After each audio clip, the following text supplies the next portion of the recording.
Temporal, um abrigo da história em tempos fechados. Eu quero passar a espiritualidade, que envolve a mulher na espiritualidade. Eu queria muito enfatizar isso nos filmes que eu faço e sobre os problemas que envolvem de geração para geração das mulheres. Por exemplo, a minha mãe fala muito a questão da como tem que a mulher se comportar antes da primeira menstruação, depois, e então isso vai gerando uma discussão, funciona como um espelho para gente. Por exemplo, nessa bicicleta de Nhanderu, tinha um problema na aldeia, e porque a gente não percebe se a gente não se olhar no espelho o que está acontecendo na sua aldeia ou com você mesmo, o que acontece se você não reflete sobre você mesmo. Então, acho que serve isso como um espelho também, o que a gente está perdendo da nossa cultura e o que está deixando a gente estar muito na aldeia. Nessas bicicletas, na época entrava muito bebidas alcoólicas e a gente, sei lá, meio que não tinha nenhuma preocupação. Aí depois desses filmes a gente viu que era uma preocupação, que os jovens tinham que tentar voltar, diminuir aquela bebida. E então acho que serve como espelho, e para os não indígenas serve como para conhecer quais os problemas que a gente enfrenta, quais são nossas preocupações com os jovens da nossa aldeia, com o futuro da nossa geração e com o mundo em geral. Quem somos nós? Meu trabalho é sobre a relação entre as políticas culturais e a produção de conhecimento nas últimas décadas, especialmente depois da promulgação da Constituição de 88, a partir da política de patrimônio imaterial junto a indígenas e quilombolas. Quem fala é Davi Ribeiro, doutorando pelo Programa de História Social da USP. Com orientação da professora Maria Cristina Vicembai, financiamento pela FAPESP, sua pesquisa é intitulada Patrimônio, Memória e Narrativas da História Afro-Brasileira e Indígena, Relações entre Políticas Culturais e Produção do Conhecimento no Brasil Contemporâneo. Antes de entrar no mestrado, em 2012, eu trabalhei pouco mais de 2 anos como educador no Museu Afro-Brasil. Ali eu sentia a cada visita que a forma como aquele espaço levantava questões com o público, principalmente crianças e adolescentes, era diferente da sala de aula. O contato com a área da museologia me fez pensar muito sobre as diversas formas que temos de debater sobre a memória e a história, ainda mais quando precisamos falar de questões mais sensíveis, como a escravidão ou o impacto da colonização sobre os povos indígenas. Foi pensando nisso que no mestrado eu pesquisei sobre a exposição do Quarto Centenário de São Paulo, que foi entre 54 e 55. Ela foi um marco muito importante para a museologia paulista e para a forma como a cidade e o Estado passaram a lidar com a cultura, que se tornou um dos principais campos de atuação política. Essa exposição e todos os outros eventos do Quarto Centenário reforçaram a ideia do bandeirante desbravador que construiu o país. Era uma ideia que as elites paulistas tinham e que foi alimentada nos corações e mentes paulistas, com a memória ainda recente da derrota de 32. Ao primeiro minuto do dia 9 de julho, quando as sereias e apitos, os sinos e buzinas anunciavam o 9 de julho do quarto centenário, o povo de São Paulo, prestigiando a iniciativa da Associação das Emissoras de São Paulo, participava em massa dos festejos que se iniciavam de forma brilhante. São Paulo inteira estava nas ruas para comemorar com o Rádio Livre a maior data cívica do país, reverenciando de forma festiva os heróis que, lutando pelo Brasil, fizeram com que São Paulo se tornasse maior ainda. Durante a pesquisa, comecei a notar como os indígenas se referem aos bandeirantes e fiquei muito impressionado com a intervenção que fizeram no Monumento às Bandeiras em 2013 e com a carta que o Marcos Tupã, um importante líder guarani, escreveu no dia seguinte. Para nós, povos indígenas, a pintura não é uma agressão ao corpo, mas uma forma de transformá-lo. Sabemos que os massacres que ocorreram no passado contra o nosso povo e que continuam a ocorrer no presente não terminaram com esse ato simbólico e não irão cessar tão logo. Nossos parentes continuam esquecidos na beira das estradas do Rio Grande do Sul, no Mato Grosso do Sul e oeste do Paraná, continuam sendo cotidianamente ameaçados e assassinados a mando de políticos ruralistas que, com a conivência silenciosa do Estado, roubam as terras e a dignidade dos que sobreviveram aos ataques dos bandeirantes. Também em São Paulo, esse massacre continua e, perto de vocês, vivemos confinados em terras minúsculas, sem condições mínimas de sobrevivência. Isso sim é vandalismo. Esse monumento para nós representa a morte, e para nós, arte é outra coisa. Ela não serve para contemplar pedras, mas para transformar corpos e espíritos. Para nós, arte é o corpo transformado em vida e liberdade, e foi isso que se realizou nessa intervenção. Uma professora perguntou para mim, né? Você é indígena, mas por que você mora no meio da cidade, né? Mas não foi a gente que invadiu a cidade, né? A cidade foi invadindo nossas terras, diminuindo com as nossas terras sagradas, acabando com a nossa mata, poluindo nossos rios. Então, que direito a pessoa pode ter de falar que a gente é invasor, né? Sendo que a gente sempre existiu aqui. E a gente está nessa resistência toda há 517 anos. Também, na mesma época, conheci os quilombos de Vaporunduva e Bandira, no Vale do Ribeira, onde as atividades de turismo me fizeram lembrar o trabalho que a gente fazia no museu, construindo narrativas a partir dos roteiros. Quando a gente pensa em direitos indígenas e quilombolas na Constituição de 88, a primeira coisa que vem à cabeça é o direito ao território e dos vários interesses que tentaram e tentam limitar esse direito, como o agronegócio e a mineração. A gente não pode esquecer que muito do que chegou à Constituição é resultado de muita mobilização social e de articulação política, principalmente a partir do final dos anos 70. Talvez a pauta ambiental tenha sido uma das mais transformadas por essas reivindicações, não só de indígenas e quilombolas, como de todas as outras populações tradicionais, como por exemplo os seringueiros e os povos da floresta, que acabaram provocando a criação de uma política ambiental pensada junto do social. Afinal, essa é a realidade brasileira. Muitos povos tradicionais vivem dentro de unidades de conservação e são muito responsáveis por florestas como a Amazônia e a Mata Atlântica serem o que são. Mas onde entra o ambiental e o fundiário nas políticas culturais? Se a gente separar tudo em caixinhas, talvez a gente pense mesmo que são áreas completamente distintas, que não tem nada a ver uma com a outra. Mas não.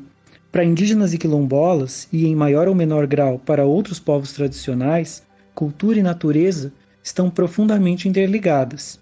E olha que a Unesco tentou, em 72, começar a pensar o natural e o cultural como interdependentes. Então, diante disso, não só é possível como necessário a gente pensar o direito constitucional ao território por meio da cultura, especialmente pela política do patrimônio imaterial, que apesar de prevista na Constituição, só foi regulamentada em 2000. Vou dar 2 exemplos de como isso é possível.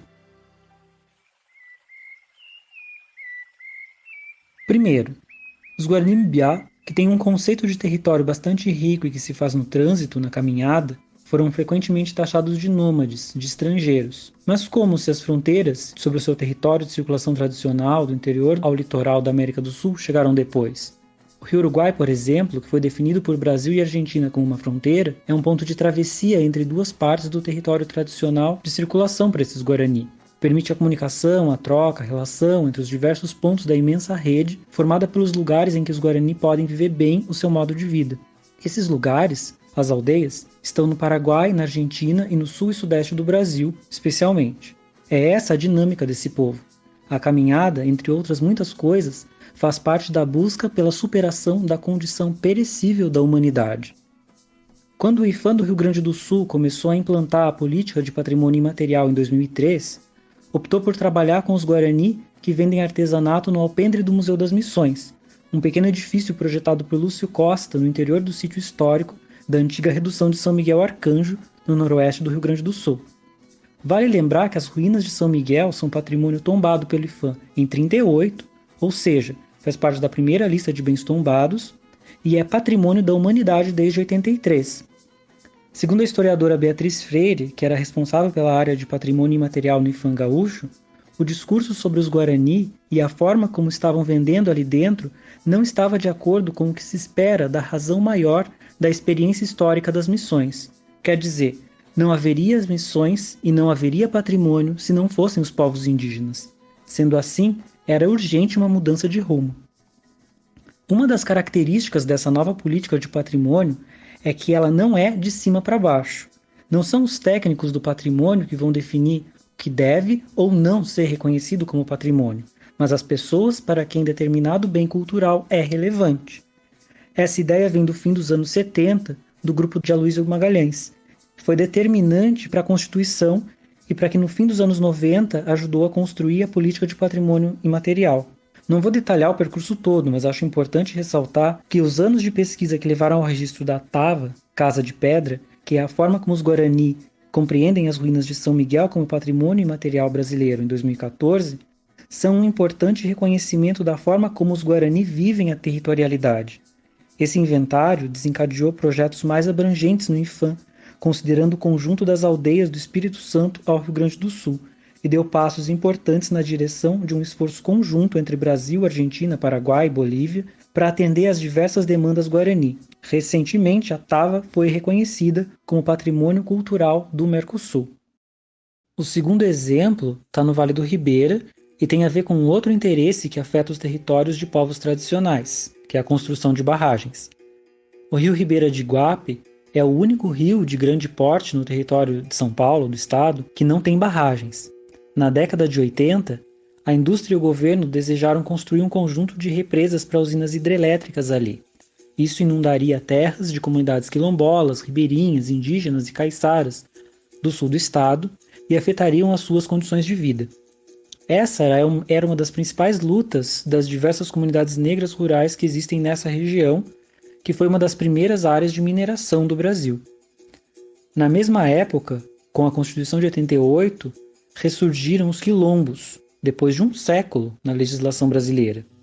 O senso comum consagrou a ideia de quilombos como lugares para onde as pessoas escravizadas fugiam, o que não se sustenta diante da historiografia, que apresenta uma multiplicidade de configurações de quilombo de norte a sul do Brasil. Essas comunidades de mulheres e homens livres, formadas a partir da fuga, da doação de antigos proprietários, da ocupação de terras abandonadas, etc., tinham em comum a construção de vínculos de solidariedade. Não é por acaso que a ideia de quilombo foi assim entendida por intelectuais como Beatriz Nascimento e o Abdias Nascimento, que também tinham um grande interesse pelas comunidades negras que estavam se tornando conhecidas a partir da década de 70. Segundo Benedito da Silva, o ditão de Paporonduva, que é uma importante liderança quilombola a nível nacional, conquistar a titulação das terras que ocupam, de acordo com o que prevê o artigo 68 do Ato das Disposições Constitucionais Transitórias da Constituição de 88, não foi um caminho tranquilo. Sem documento em papel para comprovar que aquela comunidade é remanescente de quilombo, eles passaram a levantar tudo aquilo que é marca da sua identidade, suas referências culturais. Tudo isso que hoje a gente entende como patrimônio imaterial. Quando o Instituto Socioambiental começou a atuar na região no início dos anos 2000, pouco a pouco percebeu que uma das principais preocupações das comunidades era o desaparecimento de algumas práticas, principalmente as relacionadas à roça. A alimentação é a primeira das coisas que a gente se preocupa, né, em ter alimento, né? E segundo as outras coisas, são práticas que a gente herda de pai, né? Herança de família, isso faz com que você acredite que a roça também é um modelo de emprego, né? Que você se mantém e pode provar para os seus filhos que é possível se viver disso também, cuidar do meio ambiente, cuidar do solo e se manter ali, né? Então é um meio de vida. É um meio de vida, é um meio de autossustentação, né? Tem o tempo de ir lá na mata, escolher o lugar da roça, tem o tempo de derroçar, tem o tempo de derrubar, o tempo de plantar. Então há um cronograma em cima de tudo isso. E eles não dão a licença em cima do prazo. O que acontece? Você perde a semente, porque a semente nossa não passa de um ano para outro, tem que ser, tirou aquilo, já guarda a muda para plantar na próxima. E essa próxima roça que eles não dão, atrapalha tudo. É isso que a gente fica preocupado. Porque se nós perdermos a semente que nós temos, depois é difícil. É difícil encontrar para arrumar outra. Nós ficamos sem saber o que nós fazemos, né? Essa questão da licença ela é essencial. Para as comunidades ela é essencial. Se você não tiver, então ninguém derruba com medo disso, né? De ser multado. Hoje deixou-se muito de fazer roça pela questão da legislação mesmo. Esse desaparecimento tinha a ver com as restrições da legislação ambiental, que não reconheciam as formas tradicionais de cultivo como um manejo, ou seja, como uma prática agrícola que não só respeita os ciclos da natureza, como também contribui para a diversificação. Por causa disso, para essas comunidades, defender as suas práticas culturais significa também defender o seu território e a sua soberania alimentar. Com o apoio técnico do IPHAN, o Instituto Socioambiental e as associações quilombolas construíram um inventário cultural dos quilombos do Vale do Ribeira. Os entrevistadores foram pessoas das próprias comunidades, o que resultou num trabalho profundamente representativo. Durante esse levantamento, chegaram à conclusão que a base que sustenta o modo de vida quilombola é o seu sistema agrícola tradicional, ou seja, os diversos conhecimentos, ofícios, lugares e celebrações que se articulam ao ato de preparar a terra, plantar, colher e festejar. O sistema agrícola quilombola foi reconhecido como Patrimônio Imaterial Brasileiro em 2018. No ano passado, o IPHAN premiou a Feira de Trocas de Sementes e Mudas Tradicionais como importante prática de salvaguarda do patrimônio. Essa feira ocorre anualmente desde 2008. É importante também a gente pensar que uma vez que essas políticas sejam de baixo para cima, elas vão ter efeitos duradouros. Isso é resultado do envolvimento dos grupos desde o primeiro passo, quando tem início um inventário de referências culturais. É claro que as políticas culturais têm limites e que eles sempre aparecem, mas até isso deve ser visto como um ganho da política de patrimônio imaterial, porque isso torna visível a interdependência entre todos os setores das políticas públicas e provoca transformações. No caso dos Guarani-Mbiá, vejo que uma das principais consequências do inventário foi a produção audiovisual bastante premiada dentro e fora do país, especialmente dos cineastas Ariel Quaraí Ortega e Patrícia Ferreira Pará Urchapeux. A realização de oficinas de cinema com a parceria da ONG Vídeo nas Aldeias foi decisiva ao longo do processo de patrimonialização, principalmente porque por meio do cinema os próprios Guarani passaram a apresentar as suas narrativas. Um dos primeiros trabalhos, Tava, a Casa de Pedra, foi decisivo para a compreensão desse lugar na grande rede Guarani, além de revelar na prática os muitos sentidos da caminhada tradicional. Desterro Guarani, Bicicletas de Nhanderu, Duas Aldeias, Uma Caminhada, são ótimos filmes para a gente desconstruir os nossos olhares, cheios de ideias distorcidas sobre os povos indígenas, e também para a gente ampliar a nossa visão de mundo, que se estreitou demais quando a gente silenciou outras. Recomendo bastante. No caso dos quilombos do Ribeira, a Feira de Troca de Sementes é uma grande oportunidade para a gente entender o que significa a histórica e dinâmica rede que ali existe. Eu a vejo como uma atualização constante e uma demonstração viva do significado do conceito de quilombo. Ela acontece em agosto, que é logo antes do início da temporada de plantio, na praça central da cidade de Eldorado, e é fruto da articulação das próprias comunidades, que mobilizaram uma grande rede de parcerias. Esses dois exemplos são bastante distintos, mas são muito importantes para a gente entender o que podem ser as políticas culturais e os grandes efeitos que elas podem ter na vida desses grupos sociais que foram historicamente vistos como inferiores. Acredito que para a história afro-brasileira e indígena, essas políticas de patrimônio imaterial trouxeram uma grande quantidade de questões que são urgentes. Para mim, a primeira delas diz respeito à escuta, já que pela forma como são construídas, essas políticas trazem à tona muitas vozes sobre experiências históricas traumáticas. A partir desse exemplo, dessa aproximação necessária entre história e políticas públicas de cultura, penso que é possível estabelecer novas bases para um diálogo intercultural real que seja capaz de dar conta do desafio de superar as violências que nos formaram como país, que relegaram populações inteiras a uma condição de subcidadania. Outro ponto importante, que é como eu vejo na prática o diálogo intercultural, é que a partir do momento que a política do patrimônio imaterial se consolidou, ela provocou uma série de consequências para a forma como o conhecimento científico vê a cultura, a natureza, o território, a memória. Ao menos em torno de cada registro referendado pelo Conselho Consultivo do IPHAN, é possível identificar uma ampla discussão que chamou à ação profissionais de diversas áreas, profissionais que foram convocados a dialogar com aquilo que grupos sociais diversos apresentaram como demanda. Pelo IPHAN Tupã reconhecido, alegre vamos festejar. A roça de Coivara quilombola, não podemos descansar. Não ficar adormecido, a voz do zumbi diz que não podemos parar. Muitas vezes amedrontado, esquecido, mas não se pode desanimar. Com fé, forceador, com muito a união. Por isso é que eu digo, lutar sempre mutirão. Quilombola sempre foi soldado, que cedo ao trabalho sai. Cuida do seu roçado, não pode descuidar. Tudo tem tempo marcado na hora de plantar. Se não fosse esses abnegados, o povo da cidade não iriam se alimentar. Se ele planta atrasado, a vaca vai pro brejo, porque arroz e feijão ainda não vi fabricar. Olha firme o infinito, acredita no Deus Pai. Pede a ele proteção, que nunca falta o pão em cada mesa de um lar, para que cada família possa a fome saciar. Venha ser da cultura, que ela também é nossa. Tá na hora da roça, tá na hora da roça. Venha ser da cultura, que ela também é nossa. Assim como o cinema indígena é uma forma privilegiada de desconstrução dos estereótipos que a gente tem sobre os povos indígenas, uma vez que ele nos comunica e nos sensibiliza para os problemas, para as questões, para as lutas e para as visões de mundo indígenas, para os quilombos do Ribeira, o turismo é um dos principais veículos de comunicação das suas narrativas. Duas comunidades da região, que eu conheço mais de perto, têm praticamente 2 décadas de atividades turísticas consolidadas. Mandira, que é em Cananéia, e Ivaporunduva, que é em Eldorado. As duas atendem especialmente grupos escolares em visitas bastante estruturadas, que dão conta da história das comunidades e da relação profunda que elas têm com o território em que elas vivem.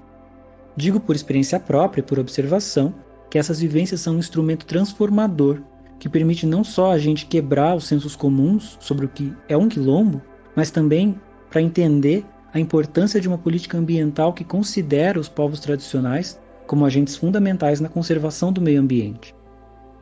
Por fim, penso que é importante que as políticas culturais tratem a história e a memória da escravidão, dos colonialismos, com a sensibilidade que elas merecem, garantindo a participação e o poder de decisão aos grupos sociais diretamente afetados, ou seja, as populações indígenas e negras. Isso é algo que não diz respeito só às políticas de patrimônio imaterial, já que é algo que é visível também em muitos museus mundo afora, como é o caso do Museu de Arqueologia e Etnologia da USP. Vale lembrar que no passado muitos museus foram eficientes construtores de preconceitos. Ao longo desse episódio, você ouviu as falas de Patrícia Ferreira, cineasta de origem Guarani Mbiá, extraída do vídeo Encontros de Cinema de 2016, do Itaú Cultural. Você também ouviu o início do clipe O Índio é Forte, do grupo de rap Os Guarani. Todos os depoimentos seguintes foram publicados no canal do Instituto Socioambiental. Você ouviu Oswaldo dos Santos e Sandra Rosa, que tiveram suas falas publicadas no Inventário Cultural dos Quilombos do Ribeira de 2013. Ouviu também a Dona Diva, do Quilombo Pedro Cubas de Cima, a Dona Leide, do Quilombo Pedro Cubas, e Vanessa de França, do Quilombo São Pedro. As falas delas estão disponíveis no vídeo Tá na Hora da Roça para os quilombolas do Vale do Ribeira. O poema foi declamado pela Dona Leonila e publicado no vídeo Trabalha Junto, Festeja Junto. A cultura é uma flecha certeira, fundamental para a conquista de direitos que mais de 30 anos depois da promulgação da Constituição de 88 continuam enfrentando entraves para serem reconhecidos. Certeira porque age diretamente nas bases que sustentam as ideologias dominantes que destinaram um lugar inferior às populações indígenas e negras e a tantas outras há séculos. Se não representasse uma possibilidade de transformação social, a cultura não seria tão estrangulada pelos que acreditam que essa inferiorização é algo natural e que a gente pode viver tranquilamente num mundo que discrimina e que desumaniza grupos sociais inteiros.